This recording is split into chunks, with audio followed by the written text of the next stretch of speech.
Seekers kembali berjumpa bersama saya Denny Darko. Tidak ada yang namanya misteri, yang ada adalah tanda-tanda yang kita semua coba untuk mengerti. Gimana? Judulnya lumayan membuat penasaran kan?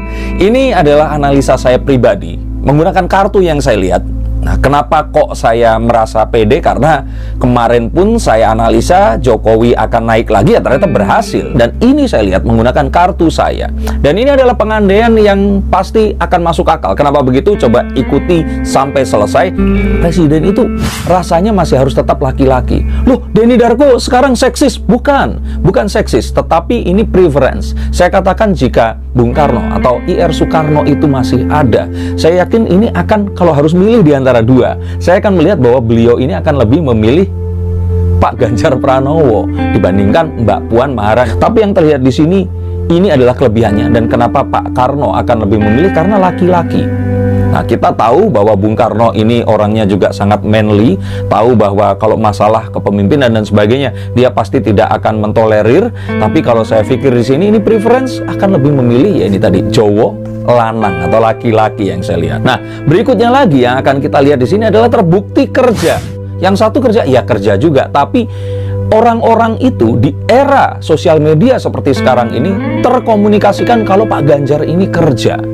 Nah, mungkin sayangnya Mbak Puan ini tuh telat gitu, nggak disebarkan berita kalau beliau ini bekerja. Sehingga kalau ditanya lagi, akan lebih terkomunikasikan rakyat, terutama para milenial dan zenial ini tadi, itu taunya ya Pak Ganjar. Karena dengan lapak Ganjarnya, dengan temu desanya, dengan semuanya ini, beliau itu begitu ramah terhadap para pengguna sosial media yang langsung akan merebut hatinya. Dan ingat tuh, 2024 nanti pemilih pertamanya itu adalah anak-anak yang kemarin ini masih baru masuk kuliah, atau mungkin di kemarin itu masih SMA, dan jelas kalau ditanya mereka akan pasti lebih memilih Ganjar Pranowo. Dan berikutnya lagi dilihat di sini adalah beliau ini memberikan satu, kalau boleh dibilang itu citranya itu andap asor, orang yang selalu ramah, orang yang selalu sopan.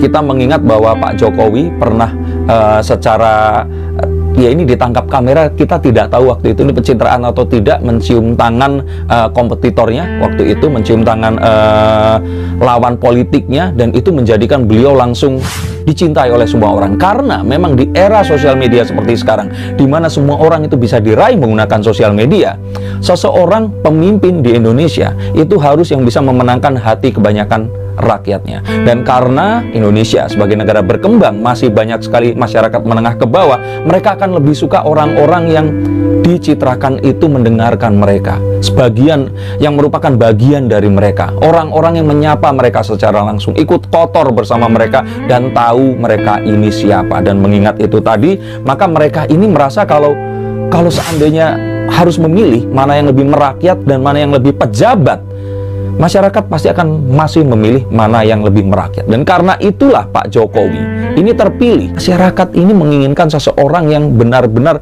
ini bukan pejabat, orang yang tidak mengangkat tangannya di atas, orang yang bersama-sama, orang yang datang, yang belusuan. Nah, saya pikir nanti 2024 masih akan seperti itu, bahkan akan lebih lagi. Karena dengan 5G, masyarakat akan lebih ingin mengetahui orang ini setiap hari itu ngapain. Dia tidak ingin orang yang hanya dicitrakan, tetapi ya pembuktiannya itu tidak ada. Maka daripada itu, mengingat ini, walaupun masih 2 tahun atau 2,5 tahun lagi, ini sudah terlihat bahwa ya saya pikir Pak Soekarno, kalau ternyata dia hidup di masa sekarang dan juga melihat perkembangan sosial media, saya pikir pasti akan lebih memilih Pak Ganjar Pranowo. Dan kita akan lihat lagi bahwa Pak Ganjar ini itu lahir miskin, terus kemudian menjadi seseorang yang sukses seperti sekarang ini. Persis seperti kehidupan Pak Soekarno itu sendiri. Bukan seperti, ya mohon maaf, bukannya di sini saya membandingkan, tetapi semua keturunan Pak Soekarno lahir dalam keadaan, ya kalau orang bilang itu silver plated, sudah diberikan semua kemewahan dunia.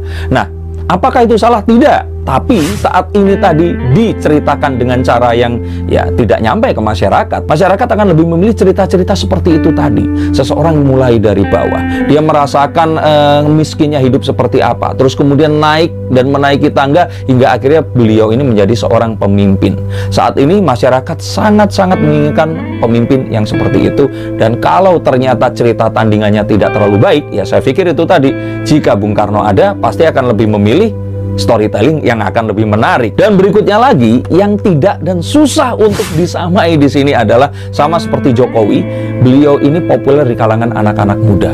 Orangnya begitu down to earth, bahkan sering menggunakan pakaian band rock ternama. Dan kita lihat bahwa beliau ini suka sepedaan dan sebagainya. Ini sangat-sangat mencitrakan anak muda. Walaupun secara usia Pak Ganjar sudah masuk setengah abad, dan Mbak Puan ini lebih, saya kaget ternyata usianya 47, cuman beda 3 tahun dengan saya.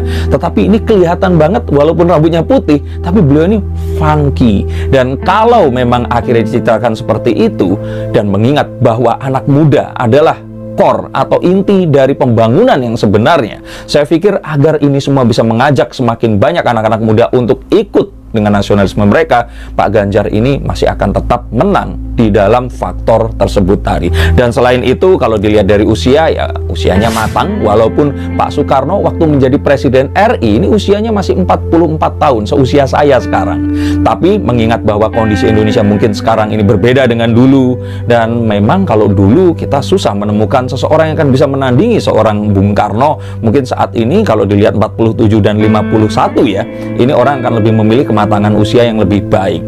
Dan kalaupun ternyata ada Kang Emil, ada Pak Anies dan sebagainya, kita di luar itu, tetapi kalau seandainya pun sekarang ini tetap di gerbong PDI dan harus memilih kader yang mana, saya pikir jika Bung Karno masih ada, beliau masih akan tetap memilih Pak Ganjar dibandingkan cucu beliau sendiri.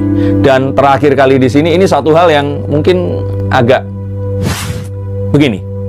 Kita tahu bahwa pemilih wanita itu lebih banyak dibandingkan pria. Rasio kelahiran saja wanita lebih banyak, dan pria lebih banyak yang apatis dibandingkan wanita. Kita tahu bahwa emak-emak adalah penggerak dunia.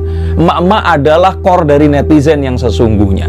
Sehingga kalau ternyata nanti Pak Ganjar itu naik, orang pasti akan, terutama wanita ya, akan membicarakan tentang, oh gantengnya presidenku dan sebagainya. Nah, Pak Ganjar ini yang ganteng, funky, orangnya tegap tinggi, dan ini kayaknya satu hal pemberian Tuhan, satu fortune yang nggak akan bisa disamai oleh orang-orang yang lain. Dan saya pikir ini adalah yang akan menangkap hati para emak-emak ini tadi. Sama kayak dulu orang ingin memilih Pak Prabowo. Kalaupun nanti Pak Prabowo akan naik, ya tetap namanya emak-emak pasti lebih pilih yang lebih muda, betul kan? Nah, saya pikir ini adalah satu hal yang jadi penentu.